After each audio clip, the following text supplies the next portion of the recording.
Hours, Pakistan Standard Time. Assalamu alaikum. This is Radio Pakistan. The news read by Farzana Khan. First, the headlines.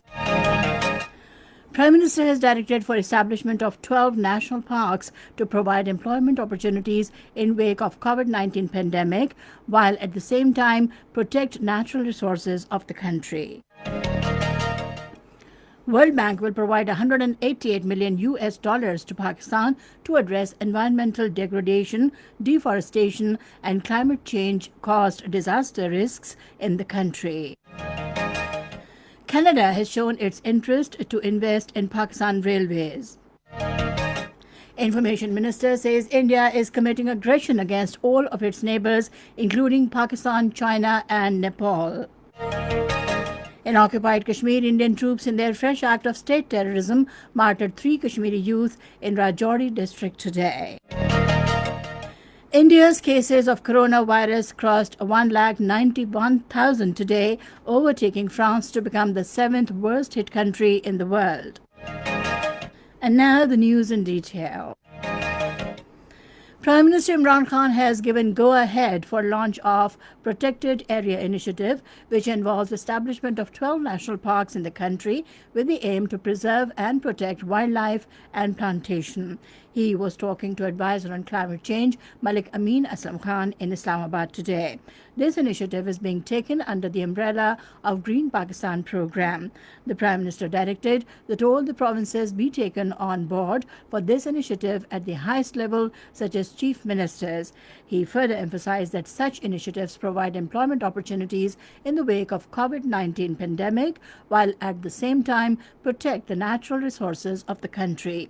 Imran Khan will launch the Protected Area Initiative soon after Ministry of Climate Change completes the process of stakeholders' consultation. World Bank will provide 188 million US dollars to Pakistan to address environmental degradation, deforestation, and climate change caused disaster risks in the country. A signing ceremony to this effect was held in Islamabad today. Addressing on the occasion, advisor to Prime Minister Malik Amin Aslam said that the present government is taking all out measures for overall environmental protection through forest regeneration and biodiversity conservation programs. World Bank's country director to Pakistan, Elango Peshtemothu, expressed hope that this new initiative will take Pakistan's climate resilience and disaster management capabilities to new heights through the furtherance of bilateral relations between the governments of Pakistan and the World Bank. President Dr. Arif Alvi has emphasized to adopt precautionary measures during budget sessions of the Parliament. He gave the remarks during visit to Parliament House in Islamabad today. Speaker Asad Kaisar received and welcomed the President. Dr. Arif Alvi also directed to follow the SOPs during the sessions, including maintaining social distancing between the parliamentary members. The President also visited Senate Hall, where Chairman Sadiq Sanjurani and Senator Azam Swati received him. In another tweet, while replying to the tweet by the ambassador of Azerbaijan, Ali Alizada, Dr. Arif Alvi said it is important not to forget the neglected strata of society, particularly orphans, differently abled, and thalassemia-affected children during fight against the coronavirus pandemic. Ambassador Ali Alizada on his Twitter shared a picture captioned as "Nice memories from last year's celebrations of International Children's Day for Special Children hosted by the President at the Aiwan-e-Sadr." Special Assistant to the Prime Minister on Overseas Pakistanis, Zulfikar Abbas Bukhari, says the government has recently doubled flights and capacity to bring back stranded Pakistanis from Saudi Arabia. In a tweet, he said 1,780 struck nationals have already been airlifted during the last week. Special Assistant said some 3,750 Pakistanis would be repatriated from Saudi Arabia via 15 special flights till 19th of this month. Sindh Chief Minister Syed Murad Ali Shah has said that the provincial government has enhanced the COVID-19 testing capacity to 6,600 tests per day. He was talking to World Health Organization representative for Pakistan, Dr. Palitha Mohipala in Karachi today. Murad Ali Shah said that the government is striving to ensure the protection of doctors, nurses, and paramedics as their role in the fight against the coronavirus pandemic is critical to save people's lives. The WHO official lauded the provincial government's anti COVID 19 policy and said that timely action of provincial governments produced positive results. This is Radio Pakistan giving you the news. Canadian High Commissioner Wendy Gilmore called on Railways Minister Sheikh Rashid Ahmed in Islamabad today and showed her country's interest to invest in Pakistan Railways. She also commended Pakistan's steps to prevent the spread of COVID-19 pandemic. Sheikh Rashid Ahmed said Pakistan and Canada enjoy long cordial relations which will be further strengthened in future. He said both the countries are determined to work jointly for the development and prosperity in the region. The two sides also discussed matters of mutual interest. Minister for Information and Broadcasting Shibli Faraz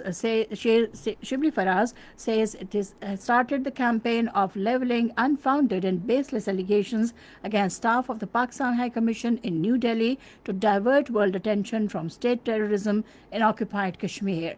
In a statement today, he said preventing Pakistan High Commission to perform its diplomatic responsibilities and arrest the torture of diplomatic staff are condemnable.